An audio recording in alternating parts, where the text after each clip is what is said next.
Good evening. It's Thursday, December 2nd, and you're looking at a live view of Falcon 9 as it awaits its 6:12 p.m. Eastern Time launch from Space Launch Complex 40 at Cape Canaveral Space Force Station. My name is Andy Tran. I'm a quality engineer here at SpaceX, joining you from our headquarters in Hawthorne, California. Thank you for tuning in for our 18th launch of Starlink this year and SpaceX's 27th mission of 2021. Starlink is a satellite internet constellation designed and manufactured by SpaceX that can provide high-speed, low-latency internet to people living in remote and rural locations around the globe. Today's launch will be our fourth rideshare mission of the year. This launch will be a longer one as we are reverting to a circular orbital insertion, which requires 2 burns of the Merlin vacuum engine on the second stage. We are doing this as it is a mission requirement for our rideshare customer flying on board tonight. Inside the fairing at the top of the rocket, there are 48 Starlink satellites and 2 Black Sky satellites. Black Sky is a global monitoring company that combines space assets with advanced AI and machine learning analysis to provide customers a first-to-know advantage. I'll share a few more details about these payloads a bit later in the webcast. As for the 48 Starlink satellites, they will be inserted into low Earth orbit and bring us one step closer to near global coverage of the populated world in 2021. The latest weather forecast shows about 90% favorable chance of liftoff today. The vehicle, the satellites, and range are all looking good to support an on-time liftoff just over 11 minutes from now. Let's take a closer look at the rocket that you see on screen. Falcon 9, our 2-stage launch vehicle, stands about 70 meters tall, and when it's fully fueled, it'll hold just over 1 million pounds of propellant that the vehicle will burn through in less than 3 minutes after liftoff. We prepped Falcon 9 for launch in our hangar at the base of the pad. Upon completing final checkouts, Falcon 9 rolled out to the pad with the Starlink and Black Sky payloads and went vertical on Monday around 5 p.m. Eastern Time. From there, we had successful static fire of our 9 Merlin 1D engines on the first stage yesterday. The bottom 2/3 of the vehicle is what we refer to as the first stage. You may be able to see the soot markings left over from this booster's previous 8 flights supporting the GPS 3 mission, Turksat 5A, Transporter 2, and 5 previous Starlink missions. The first stage accelerates the vehicle through the Earth's atmosphere into space with the help of 9 Merlin engines at the base of the rocket. Following separation from the second stage, we'll be attempting to recover our first stage for a 9th time on our drone ship, a shortfall of Gravitas, staged off the coast of Florida in the Atlantic Ocean. You can see it on screen right now. If successful, it will make the 89th recovery of a Falcon 9 first stage and 96 total first stage landings if you include our Falcon Heavy booster recoveries. On top of the first stage is the black carbon fiber inner stage, and then on top of that is the Falcon 9 second stage, which has a single Merlin vacuum or MVAC engine. Once the first and second stages separate at about 2.5 minutes into the mission, the MVAC engine will ignite and carry the Starlink satellites and 2 Black Sky satellites to a low Earth orbit around the Earth. The stack of satellites is safely enclosed inside of the 17-foot diameter payload fairing, which you see on screen right now. This protects the payload from aerothermal loads, heating, and contamination during ascent. Once we reach the vacuum of space, we will jettison the fairing as the second stage continues its journey to orbit. Just as we reuse the Falcon 9, we recover and reuse our fairing halves as well. The fairing halves we're using today are brand new, and we're going to be attempting to recover these halves using our recovery vessel, Bob. Propellants have been loading on the vehicle since the T-minus 35-minute mark. Falcon 9 is a bipropellant vehicle, which means it uses 2 propellants, a fuel and an oxidizer. An oxidizer is a type of chemical that a fuel requires in order to burn. Most things here on Earth burn using oxygen, which is readily available in the Earth's atmosphere. But in space, there is no atmosphere to provide oxygen or other oxidizers, so the rocket needs to carry up their own. In Falcon 9's case, it's super chilled liquid oxygen called LOX. The liquid oxygen is chilled well below its boiling point so that it can become what we call densified, which means it has a much greater amount of mass per volume, and we can load more of it onto the booster. For fuel, we use a refined form of kerosene known as RP1. In addition to its propellants, Falcon 9 also needs an ignition source in order to go, and for that we use the chemical TTAB, or triethylaluminum and triethylborane. Currently, fuel is nearly fully loaded on the first stage and starting to load on the second stage. Once all tanks are full, Both stages will continue to be topped off with propellant until about the T-minus 2 minute mark to keep temperatures as cold as possible. Again, weather is looking fantastic for tonight's liftoff. The vehicle and satellites in the fairing, they are remaining good as well. We are targeting an on-time liftoff just under 7.5 minutes from now.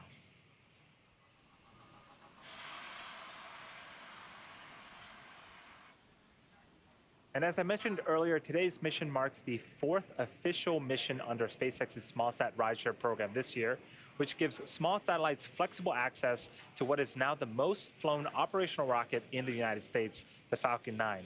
Tonight, we're flying 48 Starlink satellites to make room for 2 Black Sky payloads from our customer's spaceflight. In an effort to help Black Sky rapidly expand its growing constellation of high revisit satellites, Spaceflight Incorporated is managing the launch of these 2 additional Black Sky high-resolution, multispectral Gen 2 satellites to low Earth orbit, expanding Black Sky's network in space and offering of real-time geospatial intelligence and monitoring services. Black Sky combines high-resolution images captured by its constellation of microsatellites with its proprietary artificial intelligence software to deliver analytics and insights to industries including transportation, infrastructure, land use, defense, supply chain management, and humanitarian aid. So far this year, we've launched over 200 rideshare payloads to orbit, and this includes the ones launched on the Transporter-1 mission in January, a previous Starlink launch in May, and the Transporter-2 mission in June. After this mission, our next rideshare mission is scheduled to launch at the beginning of next year, and that's going to be Transporter-3, which will be a dedicated rideshare launch to sun-synchronous orbit. As part of our smallsat rideshare program, we offer 3 dedicated rideshare missions to sun-synchronous orbits per year, as well as launch opportunities on our Starlink missions like what you're seeing here today.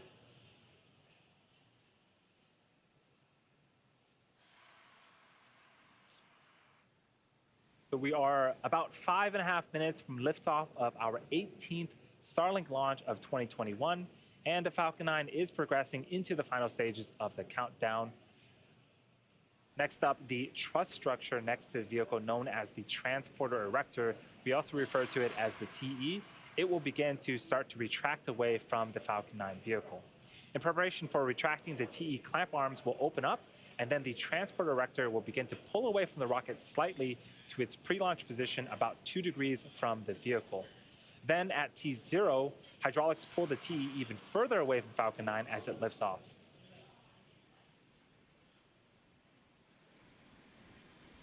The transporter erector is also the structure that provides liquids, gases, electrical connections to the second stage, as well as air conditioning to the payload fairing.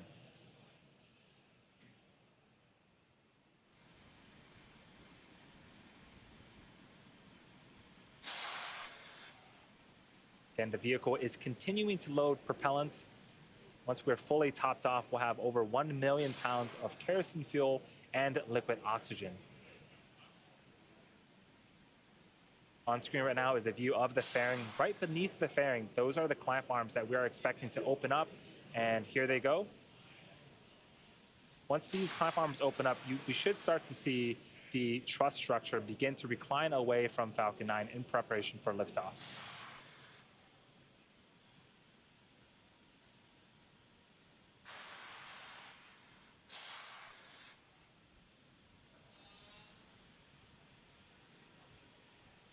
So again, we are continuing to load propellant on both the stages. The first and second stages should finish loading propellant about a minute apart from one another.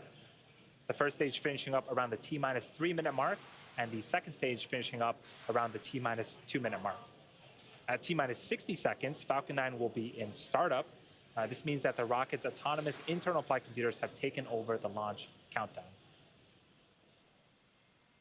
And just inside T-minus 2 seconds, we light the Merlin 1D engines, and then we're set for liftoff. The Starlink payload and the Black Sky payloads inside the fairing continue to be healthy. The Falcon 9 team is tracking no issues at this time.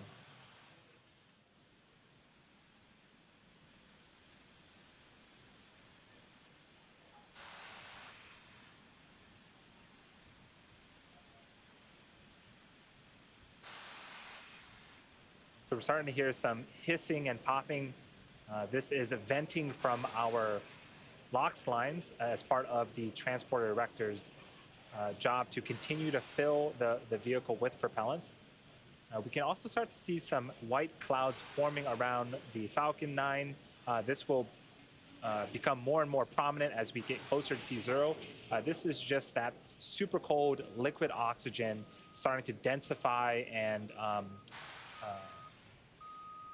form those clouds that you start to see when it meets the warmer ambient air temperatures of Florida.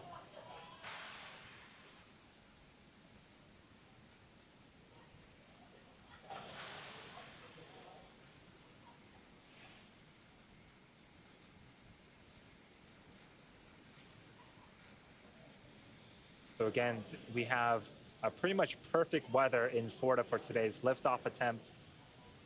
This is a rideshare mission carrying 48 Starlink satellites as well as 2 Black Sky satellites enclosed in the fairing that you see on screen right now.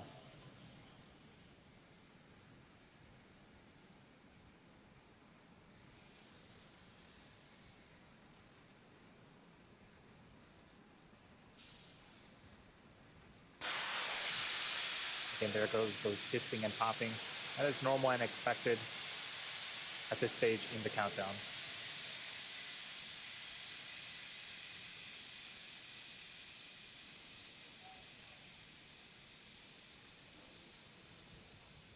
At this point, the propellant has been fully loaded on the vehicle, and we are just under a minute away. Both stages should be beginning to pressurize for liftoff.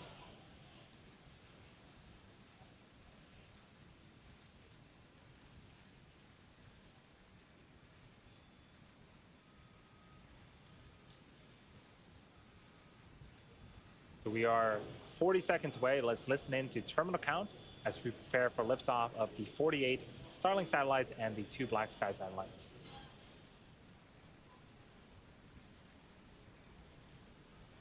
T-minus 30 seconds and counting.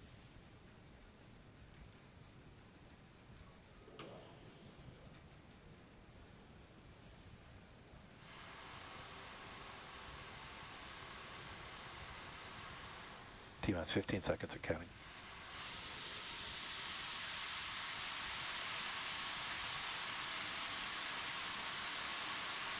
T-minus 5, 4, 3, 2, 1, 0, ignition, liftoff.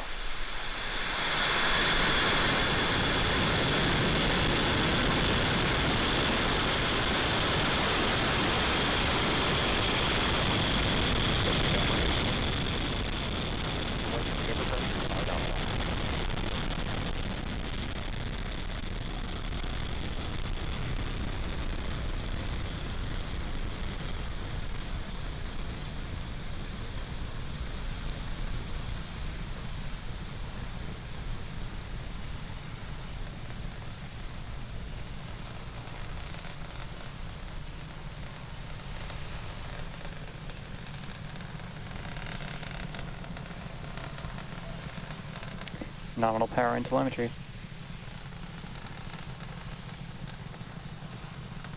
So we are about a minute into liftoff. Falcon 9 has successfully lifted off from Space Launch Complex 40 at Cape Canaveral Space Force Station.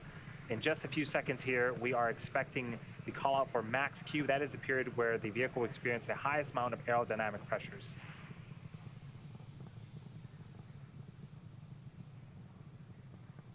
Max Q. And there was the call out.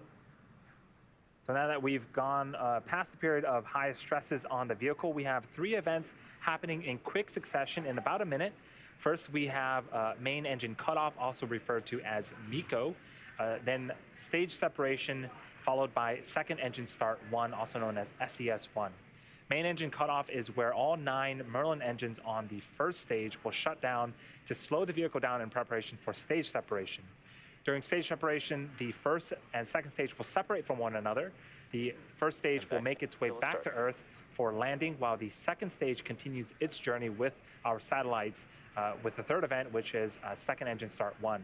The single Merlin vacuum engine on the second stage will then ignite and continue to propel those Starlink satellites and Black Sky satellites into orbit.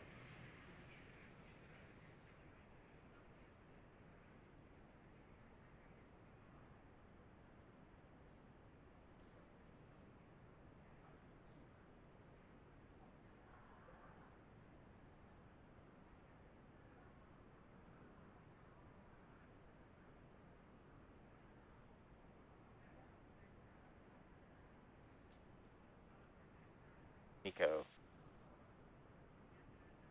Stage separation confirmed.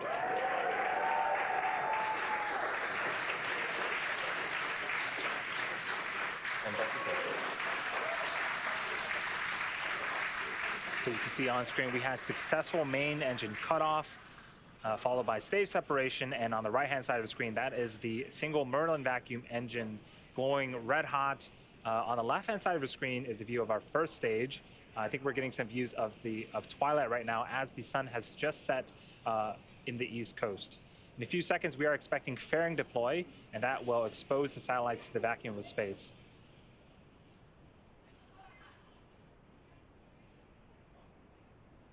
Fairing separation confirmed. We got the audio and video confirmation on the right-hand side of your screen. The fairing halves have deployed. We are going to attempt to recover those using our recovery vessel Bob later on in the mission. For now, the mission is going great. Again, the left-hand side is a view from the top of our first stage looking downward. You can see little plumes of gas coming out. That is nitrogen for our as part of our attitude control system to help orient the first stage booster properly as it makes its way back to attempt its 9th landing on our drone ship in the Atlantic Ocean. Right-hand side is a view of the second stage Merlin vacuum engine, the 48 Starlink satellites, and the 2 Black Sky satellites that we had mentioned earlier. Acquisition they are of signal, on the Bermuda. opposite end of that engine. And so again, they are going to be in this burn for another couple of minutes as they continue to make their way to low Earth orbit.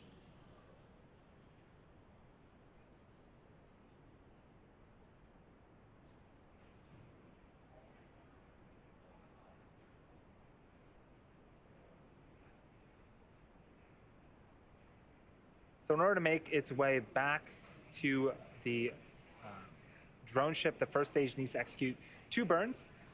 The first is an entry burn where 3 of the Merlin 1D engines will ignite. This helps to slow the stage down as it re-enters the upper parts of the Earth's atmosphere.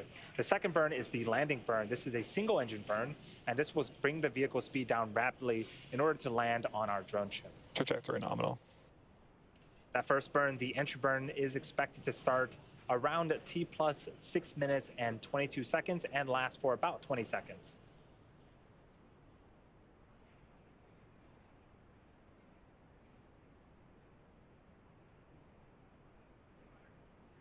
For those that are just joining us, we are in the middle of SpaceX's 27th mission of 2021. Both stages have separated. We did have a successful liftoff from Space Launch Complex 40. Things are continuing to go well for tonight's mission.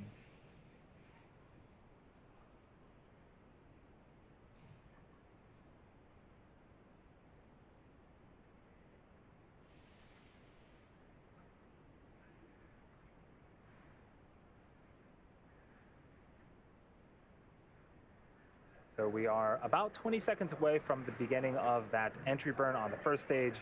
We do have camera views right now. It is a little dark, but as soon as that entry burn starts, we should see that first stage being lit up as it'll slow itself down before hitting the denser parts of the Earth's atmosphere. Stage 1, entry burn startup. Drone flight termination system is saved. All right, 3 engines have relit on the first stage. If you're keeping track, at the bottom left-hand side of the screen, there is a speedometer of sorts that is tracking the velocity of the first stage. You can see that we're starting to reduce that velocity. Stage 1, entry burn shutdown. If you keep an eye on that, as soon as the first stage hits the denser parts of the atmosphere, we'll continue to slow down its speed in preparation for the next burn, the landing burn. And that landing burn is expected to happen a few seconds after the T plus 8 minute mark. Trajectory nominal.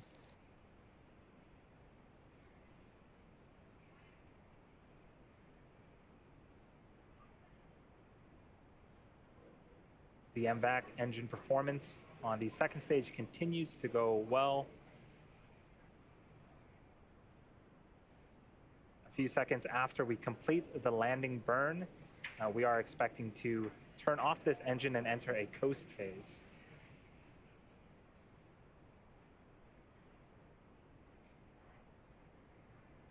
And as a reminder, we will be Stage one is reigniting this transonic. engine about 50 minutes from now.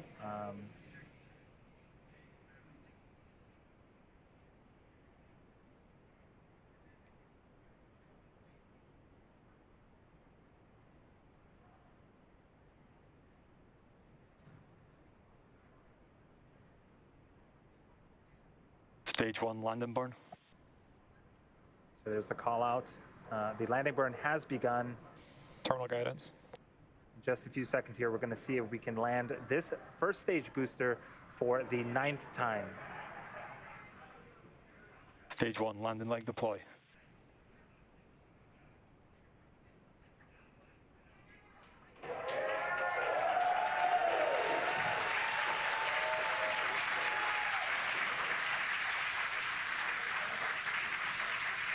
You can hear the cheer and the applause, and there's the visual. This first stage booster has landed 9 times. This marks one our landing confirmed. 89th overall successful recovery of a Falcon 9 first stage, and the 129th successful Stage 2 flight termination system of has a saved. Falcon 9 first stage.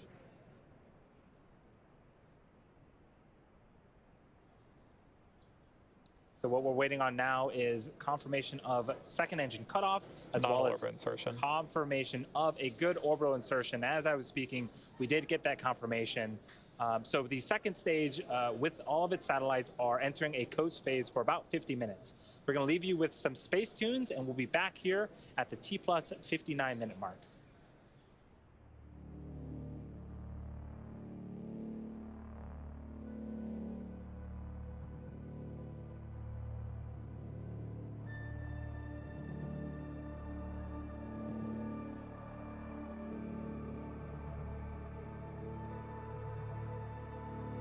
Acquisition of signal, Newfoundland.